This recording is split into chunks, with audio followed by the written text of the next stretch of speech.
I hope आप सब अच्छे होंगे। और आज की वीडियो बनाने का मेरा पर्पज़ ये है कि मैंने कहीं पर आज एक स्टोरी पढ़ी जो मुझे बहुत प्यारी लगी और मुझे ऐसा लगा कि मुझे ये स्टोरी आप सबके साथ शेयर करनी चाहिए।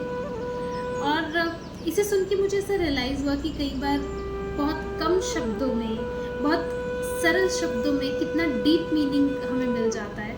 ये स्टोरी कुछ वैसी है, बहुत सिंपल सी, बहुत क्यूट सी स्टोरी, छोटी सी स्टोरी, और बट इससे जो मोरल ऑफ द स्टोरी इसका है दैट इज़ वेरी डीप। और अगर हम लोग उसको समझ ले तो हमारी लाइफ की बहुत सारी प्रॉब्लम जो है वो सॉल्व हो जाए और बहुत सारी चीज़ें सही हो जाए। बहुत मोटिवेटिंग स्टोरी है। तो स्टोरी ये है। तो एक बार की बात है कि श्री कृष्ण और अर्जुन जो थे वो वॉक कर रहे थे और वॉक करते करते अर्जुन को एक भिखारी दिखाई दिया जो भीख मांग रहा था। तो अर्जुन को ये चीज़ बिल्कुल पसंद नहीं थी, उन्हें ये देख के बहुत क्रोध आता था। तो उन्होंने श्री कृष्ण को कहा कि आपने इतना अद्भुत संसार बनाया, पहाड़ बनाए, धरती बनाई, ना जाने कितनी अच्छी अच्छी चीज़ें बनाई, तो आपने ये क्यों बनाया जो मेहनत नहीं, अपना कर्म नहीं और भीख मांग रहे हैं। तो श्री कृष्ण ने इस पर कुछ नहीं कहा। उन्होंने एज यूजुअल अपनी क्यूट सी स्माइल दी और वो वॉक करते रहे। पर अर्जुन का ध्यान बार बार वहीं जा रहा था। तो उन्होंने क्या किया, उस भिखारी को अपने पास बुलाया और उनको ही गेव हिम अ पोटली जिसमें कॉइन्स थे जो बहुत वैल्यू रखते थे उस टाइम पे। तो उन्होंने वो दी और उसे कहा कि तुम ये लो, पर आज के बाद भीख मत मांगना। तो भिखारी बहुत खुश हो गया क्योंकि वो बहुत अच्छी अमाउंट थी और उसे लेते ही उसने कहा ठीक है, और वो जाने लगा। अब जैसे ही जाने लगा तो उसकी इमेजिनेशन शुरू हो गई। अब ये रिलेट कर सकते हैं, हमारे साथ भी होता है, हमें कुछ चीज़ मिलती है या कुछ भी होता है तो हम इमेजिन करने लगते हैं हम इससे ये करेंगे वो करेंगे। तो वैसे ही उसका था कि उसने इमेजिन करना शुरू कर दिया कि मैं गांव जाऊंगा, गांव जाके मैं अपना घर बनाऊंगा, अच्छा सा ये करूंगा वो करूंगा।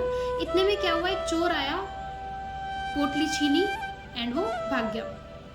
भिखारी बैक टू जीरो, वापस क्या करेगा, भीख मांगेगा, वापस भीख मांगने लगा। अब अगली बार फिर से अर्जुन ने उसे देखा कि ये तो वापस भीख मांग रहा है। तो अर्जुन को बड़ा क्रोध आया कि अरे ये ऐसे कैसे कर सकता है, मैंने तो दिए थे इसको। तो अर्जुन ने अपने पास बुलाया कि मैंने तो तुम्हें दिए थे, तो तुम भीख क्यों मांग रहे हो दोबारा। तो उसने बताई अपनी स्टोरी कि ऐसे ऐसे एक चोर आया था। तो अर्जुन ने भिखारी की पूरी स्टोरी सुनी कि कैसे उसके कॉइन्स चुरा लिए और उन्होंने सोचा 2 मिनट के लिए और उन्होंने उसको एक बेनिफिट ऑफ डाउट दिया कि ठीक है, लाइफ है, होता है। इस बार उसको एक डायमंड दिया और उसको कहा कि देखो, पिछली बार जो कॉइन्स दिए थे उनसे भी ज़्यादा वैल्यूएबल है ये डायमंड, इसको ले लो, आज के बाद भीख मत मांगना। अब भिखारी जा रहा है वापस लेके, वापस बहुत खुश है, वापस उसकी इमेजिनेशंस चालू हो गई कि अरे मैं इसको जाऊंगा, इसको बेच दूंगा, इससे जो पैसे मिलेंगे उससे घर बनाऊंगा, उससे ये करूंगा। तो वो बड़ी संभाल के इस बार सावधानी पूर्वक उसे अपने घर तक ले गया। अब घर पे पहुंचता है। अब घर पे जाके उसको सोचता है कि अभी इसको छुपा देता हूँ। तो उसने एक मटका था, मिट्टी का घड़ा या मटका बोलते हैं, उसमें उसको छुपा दिया और उसको ऊपर रख दिया, अलमारी के ऊपर। अब क्या था कि जो वो तो चला गया उसको रख के कि अब तो ठीक है, सेफ है। अब उसकी वाइफ आई जिसको नदी से पानी लेने जाना था। अब घर में इतने सारे मटके हैं, इतने सारे घड़े हैं, बट उसको आज वही लेके जाना है कि मुझे पानी भरना है, ये सबसे सुंदर लग रहा है जी, ये लेके जाऊंगी। तो उसने उतारा, वो उसको लेके वो नदी पे गई। जैसे ही पानी भरने गई, डायमंड बह गया पानी में और उसको तो रियलाइज भी नहीं हुआ क्योंकि उसको पता ही नहीं था कि इसमें डायमंड है। घर आई वापस। अब उसने पूछा होगा अपनी वाइफ को कि कहाँ गया, मटका था उसमें से था। तो उसने बोला मैं तो पानी भरने ले गई थी, वो तो गया। भिखारी अगेन बैक टू जीरो, वापस क्या करेगा, भीख मांगेगा। तो भीख मांगने लगा वापस। अब वापस जब अर्जुन ने देखा तो इस बार तो बहुत क्रोधित हुए कि मैंने तो उसको डायमंड भी दे दिया, अब कौन सी स्टोरी सुनाएगा ये।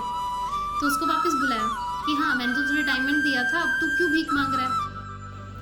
तो भिखारी ने अर्जुन को स्टोरी सुनाई अपनी कि ये हुआ मेरे साथ, मेरी वाइफ ऐसे पानी लेने गई थी, डायमंड जो था वो बह गया।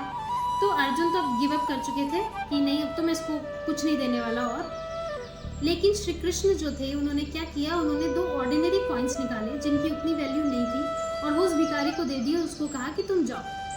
अब भिखारी जा रहा है बट वो कॉइन्स की इतनी वैल्यू नहीं है कि वो उससे कुछ ज़्यादा कर पाए, तो वो यही सोच रहा है कि इससे तो मैं क्या ही करूँगा। इतने में उसने देखा कि सामने से एक मछुआरा आ रहा है जिसने छोटी छोटी बहुत सारी मछलियों को पकड़ा है, और उसने देखा कि मछलियाँ बहुत तड़प रही हैं। तो वो मछुआरे के पास गया कि इनमें से कम मैं एक की तो लाइफ बचा पाऊँ।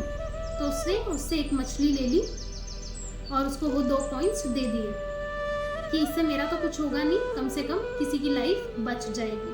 तो उसने ले जाके वो मछली को पानी में डाल दिया, और जैसे ही मछली ने वो रिलीफ वाली एक जो सांस ली तो उसके अंदर से वो डायमंड निकला, और भिखारी बहुत खुश हो गया देख के।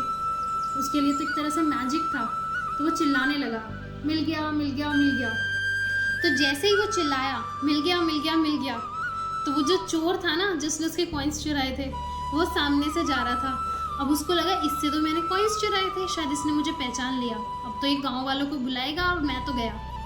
तो वो चोर जो है भाग के उसके पास आया और उसको बोला कि नहीं नहीं नहीं, चिल्लाओ मत, तुमने मुझे देख लिया पर किसी को बुलाना मत, ये लो तुम चाहे तो अपने कॉइन्स वापस ले लो।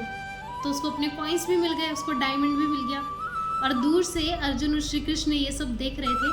तो अर्जुन ने श्री कृष्ण को पूछा कि मैंने जब इसको इतनी सारी चीज़ें दी तब तो उसके साथ कुछ ना कुछ हो गया, बट आपने तो इसको 2 ऑर्डिनरी कॉइन्स दिए, तो ऐसा क्यों हुआ फिर? तो श्री कृष्ण ने तब अर्जुन को कहा कि पहले जब तुमने इसको कॉइन्स दिए या फिर डायमंड दिया तो ये सिर्फ अपने बारे में सोच रहा था, इसलिए मैंने इसके बारे में नहीं सोचा। लेकिन जैसे ही इसने दूसरों के बारे में सोचा, दूसरे के जीवन के बारे में सोचा, दूसरे के अच्छे के लिए सोचा, तो मैंने इसके लिए सोचा और इसको वो सब मिला।